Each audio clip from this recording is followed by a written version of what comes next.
Okay, this is the tutorial for exercise 6 on simultaneous contrast. We're doing it in Adobe Illustrator. This is an 8 by 10 artboard. I'm going to show the grid. Go to the View command and Show Grid. I will snap the grid to View, Snap to Grid. This is fairly simple because I'm only going to be drawing rectangles. So I will go ahead and I'll draw one 3 by 3 inch rectangle. I'm going to go up to the options bar here at top, and I'm going to remove the stroke so that there's none. And then I'm going to get my black arrow tool with the keyboard shortcut of V.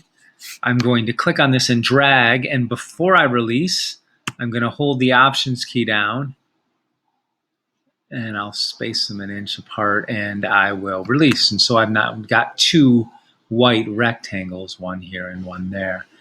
I'm going to get colors for both of these, and these colors are going to be highly saturated, so high in chroma, and contrasting. So they're going to sit across from one another in the color wheel. They don't have to be exact complements, but they'll be near complements. So I'm going to choose this bright orange for this one. Click on that, and I'm going to choose this blue-green for this one. And those are not exact complements because blue is the complement of orange, and I've got kind of a blue-green and an orange. So they're near complements. Then I'm going to go back to the rectangle tool, and I'm going to draw smaller squares. I'm going to draw one that's 5 by 5. Excuse me, I'm sorry, 0.5 by 0.5, so a half of an inch big. And for this one, I'm going to choose a third color that is unlike either of these. We can look at a color wheel for an easy comparison, and I suggest you do that when you're doing it on your own. And if you look at what lies between orange and green on the color wheel, you're going to find something like red-violet on one side, or you're going to find something like a yellow on the other side. And I'm going to select yellow here for my color in the middle. I'm going to open up the color picker. I'm going to desaturate this a little bit because I don't want a really bright color there, because you'll find that colors that have lower chroma will be easier to do this with.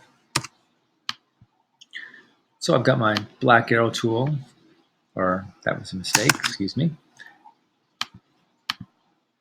And I'm going to move this. For some reason it wants to. There we go. And I'll drop this to the center of this square.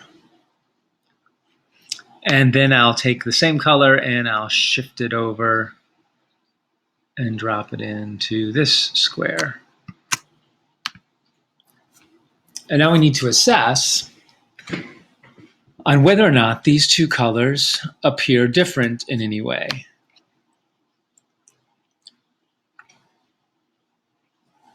And it seems as though as I look at these, when I look at this square in the center of the orange, it seems to be at higher contrast to the background because yellow is a closer match to green. It's a closer color on the color wheel, closer analogous color, and than it is the orange, the red orange. And so what happens is that the color of this kind of unsaturated yellow orange will take on the effects or the overtone of the complement of the color that it sits in front of. So this red orange is a complement of cyan roughly, and that's bringing that kind of tone out. So this yellow looks cooler, and here this yellow looks warmer. So we're taking essentially and making this one color look different, look like two different colors. So to finish this out, I need to try this experiment again, but with different sets of color.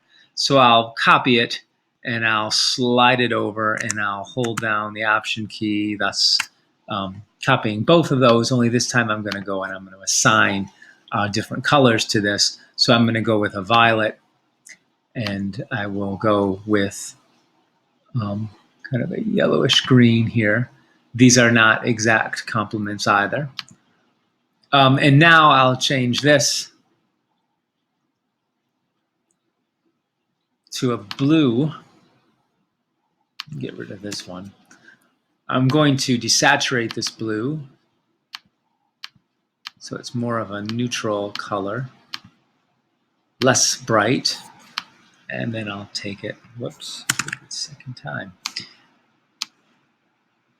And I'll drop it in here.